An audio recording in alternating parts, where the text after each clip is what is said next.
Hello there, this is Patricia from Pinky's World. I've had a few people ask how I made the fence type card that I posted last week, so I thought I'd do a wee quick tutorial just how to set this into it. It really is simple, like I'm sure some of you have already worked it out quite easily for yourselves. But I'm going to give you a quick run through of how to do it. You first need to cut yourself a piece of your base card, whatever colour you're going with, whatever suits you. I'm sticking to the white again because I think it really highlights anything that you add to it. So cut your A4 sheet in half. In the UK ours would end up being 4 1/8 as we're 8 1/4 inch wide, so you want the long piece. Score in half so that you've your nice A-fold shaped card, and then we're going to start to create the fence parts. You want to bring it in and decide on which one's your front, and you want to cut 3 1/2 inches off your front. So slide it in and bring it up to 3 1/2 inches and just chop that off your card, and you're left with this. So now you want to chop these, and you want to chop them at 1/2 inch, so make sure that you're using the same width, and we want to chop it down this way to form our, this is not the best, I'm going to bring in the other cutter or you'll not be able to see what I'm at.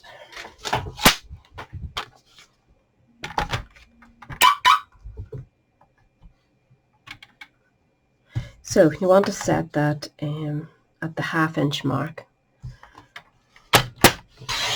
Just chop yourself. You need 1, 2, 3, 4 pieces at 1/2 inch. That's 2, 3,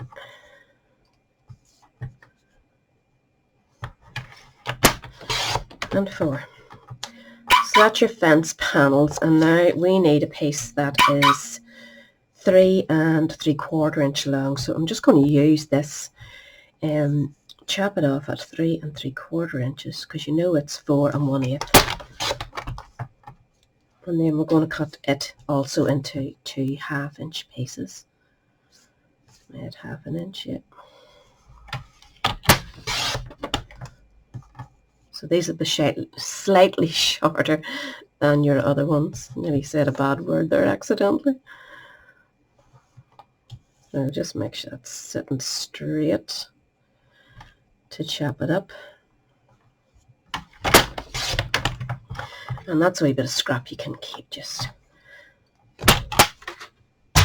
So now you're left with the wide fence panels that are going to go like this, and then these two are going to be the pieces that hold it all together. So that's the basis of that, and then you just have to get it onto this. So we'll scoot that over. I'm going to give this a good score so it sits nice and flat, keeps it easier to work with. So these will sit along here and go down to your bottom. So they're just catching there and no more. Just a wee tiny piece. And one of them will go at either side, and your first base fence will go down here. I actually wanted mine along the bottom, as you can see here, so that the card stands up nicely. You don't want to have it, in the card tipping over because it's up higher. So that will be your baseline, and that's what I advise you to have lined up there. And then we're going to put a wee spot of glue and start doing this. But if you have a grid, use that to keep you nice and straight. I'm going to put in the center and make sure this is sitting nice. And you could use a bit of washi tape or whatever if you're not trusting yourself to hold it nice and still. You could also raise these up if you wanted. I'm just going to keep them flat because it keeps the card that wee bit easier to manage. So we know the very bottom of this is going to be stuck. And we also know the top of it is too. So I'm putting a wee bit of glue, on a wee bit at the top and a wee bit at the bottom of those particular sticks. if you want, use your, count in how many. I want to go in about 3, I would say, of my grid squares. So I'm going in there, and 1, 2, 3. So I'm keeping my eyeball on that one and that one. And I'm going to use this then to help me line up this. So we know this one goes right down to the bottom, and the other one catches up here. And that just keeps you nice and straight. Could have went over a wee bit, but I've done it now and I'm going to keep at it. So maybe go over 2, but I'll have to go for 3, like stupidly counted 3. 1, 2, 3. I'm going to set that there. 1, 2, 3. Is that right? 1, 2, 3. You're really safe with a washi tape, aren't you? So we'll do the same. This is not going to work out as well as I wanted. Go over 2 squares just into here. I brought them too close together, but you'll get the gist as you're going along. And that depends on the size of your card, your own card. This is a bit crooked already. So pop that so that it's right down at the bottom on top of this, and that one just sits there. And it's all butted up against your ruler, and everything's nice and neat. And that gives you the basis for starting that. So your next ones are just going to be fitted in between those. So you can turn it over, and these will be underneath the fence, the main fence. So it's just a matter of using your grid paper again and spacing them out to where you think it is best. I'm going to set something heavy on top of that to stop it moving.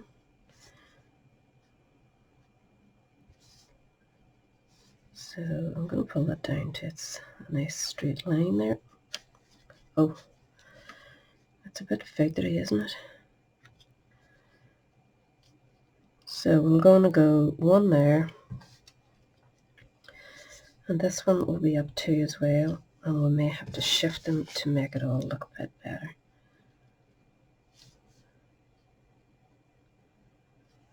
So you know, this one, all the lines have to be lined up along this grid here, so they're all straight, and they should be straight at the other side. So I'm going to actually go above the second line and below that second line, just to bring them down a wee bit. You'll be able to do it yourself, eyeballing it, depending on your grid paper, just to give them that nice wee spaced out look, and that should be fine. So we're going to start with this one, put a wee bit of glue, make sure everything's sitting nice and straight, and we're going in just slightly above. Again, use the grid paper.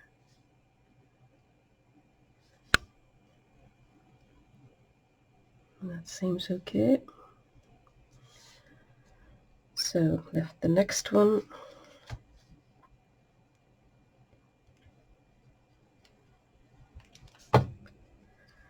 Back in.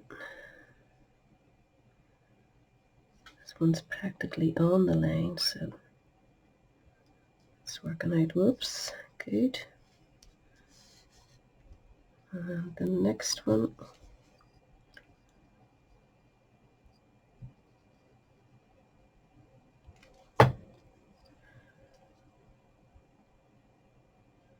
Went up a wee bit on this one.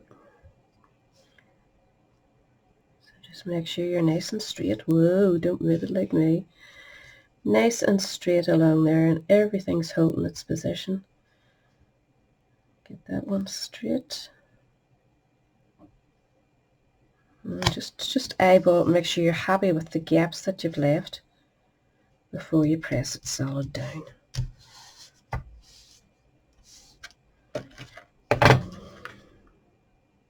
That looks fine to me. And that is basically your fence. I would put these over a wee bit more. As you can see, mine are slightly over. I just went too close. So I advise you just to go, you know, maybe 1 to 2 at the most, and use that line to line them up. But that basically is your fence. For this one, I went ahead and cut all these out, stamped, coloured, cut, and attached everything. Now, if you flip it over, you can see if you're colouring in, your colourings always come through that. If you don't like that, you can put a clear piece down here.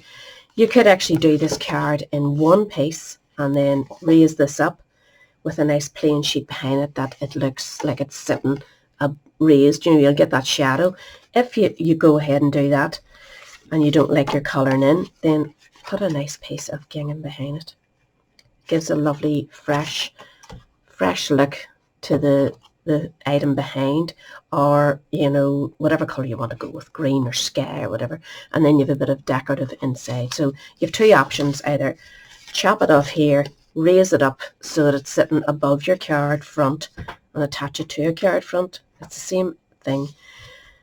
I just didn't like the look of my colouring in behind. Obviously you won't, it is messy. This was my prototype, and you know, there's nothing you can do about that. When you colour in with alcohol markers, it goes through. So it's up to yourself what way. You obviously couldn't sell it the way it is, but just have a bit of fun with it. You can also, another idea is to stamp these and stick them on top of another layer of paper after you've done the colouring in and cut the whole lot out. A lot of hard work, like, unless you have the days, you could do that quicker. I didn't bother with the days. Same with the cat. He's not so bad because he was just stamped, so no colouring. But that basically is how you do it. So you have 2 or 3 options there to go with. I think actually the gingham really looks fresh behind it. So I would quite happily stick that to the back of this part of the card, and it'll lift up then. So either way, I hope you have a wee go, and I look forward to seeing them next time round. Catch us all again later. Bye.